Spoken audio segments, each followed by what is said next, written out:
Hello everyone. In this video I'm going to do a comparison between these two items here, which in fact are both plushes from the Nendoroid Plus collection. You might think that they look both identical, and in fact that they're not, and that's what I'm going to show you throughout this video. So let's begin by taking a look at the overall appearance of both items. So when you look at them at a distance, they both look cute and nice. So you see them through the video and you might think they both look nice, they both look genuine. Whereas in fact, one is genuine while the other is a counterfeit or a fake product. So let's now take a closer look in order to watch the seeming quality. Okay, I'm beginning by this one. So no, not the seeming quality. I mean the stuff material. So if I make it closer to her face, you can see that the stuff material feels really nice. It looks very nice, it feels very nice, and it's very nice to touch. So okay, I'm showing you all the parts so you can see it better. So on every part the stuff material looks very nice. It looks flawless. Now let's take a look at this one. Okay, close up on her face, and you can start to see that the stuff material is not as nice. It does feel a little cheaper. It's not as soft, not as pleasing to touch. And you can notice that everywhere on the plush. Okay. You can also notice that there's a line pattern on the hair that's not present on the other plush. Another sign of cheapness. Okay, now I'm going to look at the seeming quality. So no, let's stick with this one and see how far the disaster can go. Okay, the seeming quality. As you can see, almost everywhere you have some wires coming off. Almost everywhere. Okay, here you have some wires coming off. If you can see them. You have here.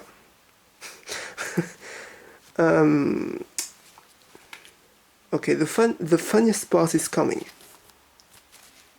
Okay, I think that's enough. Now I'm going to show you the funniest part. It's not only a wire that is coming off, it's literally her right ear that is coming off with some attaching wires here. Definitely a sign of cheapness. So let's take a look at this one now and see if we can see the same problems. In fact, looking at the item in every possible way doesn't reveal any flaw in a seeming quality. There's no wires coming off, not anywhere. I saw one a few moments ago, but I can't seem to notice it anymore. But as you can see, the seeming quality is absolutely perfect on this one. So now the other detail you might have looked is the painting job. The painting job here is really no. Let's begin with this one. Okay, there's not as much painting as there is on the other, but you can notice that the buttons here look really nice and well defined. They're round and they don't, I can find the word. Okay. The painting job is precise, and it's a precise, I can find the word. Now let's take a look at this one. Okay, it just speaks for itself. On the ribbon on the top of her hair, you can see that the lines are not as nicely made, nicely drawn as the dots on the other one. Okay. Now we're going to see the attached labels. More specifically, the print quality of them. There's something you might have noticed is that this one is bigger than this one. Also, if you look at the overall size of the plushes, this one is very slightly smaller than this one, but it's very hard to see. So let's take a look at the labels. I'm not sure if we are going to see anything on the camera, but they both seemed nicely printed. In fact, they look both genuine. Okay, now let's flip them back and see the differences. In theory, they should be absolutely identical, except if you take a closer look and watch the fonts that are used on the text, they're not exactly the same. Here you clearly have Arial, here again, and here again. Here it's not Arial. It's a Japanese font. I forgot its name, but it's definitely not Arial. It's definitely a Japanese font, a Gothic font by I forgot the name. I'm sorry, but I may update that into the description. So now that we've seen the labels, that we've seen the seaming quality and the quality of the stuff material, we are going to see the most obvious feature. Well, let's zoom this out.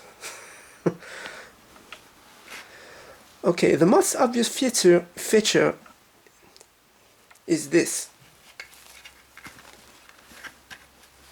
If I can.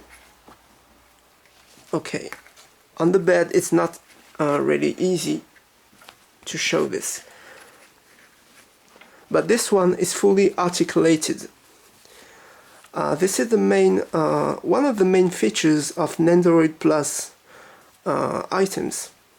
They are fully articulated, and if you want to, you can make her sit down or stand up or anything you like. Now let's see this one. Do you see any kind of articulation? Completely not.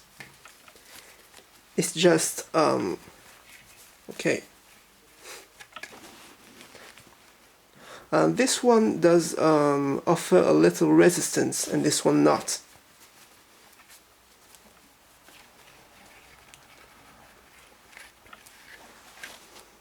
Okay, that's enough.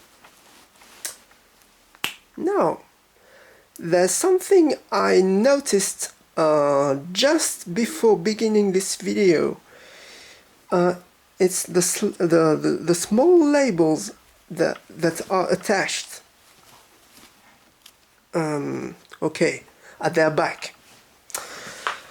So, on this one, you see there's something written here. Okay, this is Team Shanghai Alice. This is the copyright holder, and made in China. Okay, this is what is written here on this one. Now, let's take this one and have a little laugh. So, what are you seeing? What are you seeing? Instead of a copyright and made in China, we have a warning message written in French. Okay, this is a warning message that in short says that it does not suit to children that are less than 3 years old. Okay. Since when? Now I'm asking something. Since when do we have French warnings on a Japanese product? To me, this doesn't make any sense. Now I'm going to finish by a little note. So, this one was bought through Yahoo Japan auctions, and this one was bought at a convention. More precisely, if I remember, it's Japan Expo Sud in Marseille. I think it's the 2011 edition. Also, a last note. I saw clones, multiple clones on this one, really recently, at another convention. It was the Toulouse Game Show a few weeks ago. Okay, I think we're reaching the end of this video. So I pretty much think that now you may be able to tell which one is genuine and which one is fake. Okay, I hope you enjoyed this video and that it was helpful. And thanks for watching.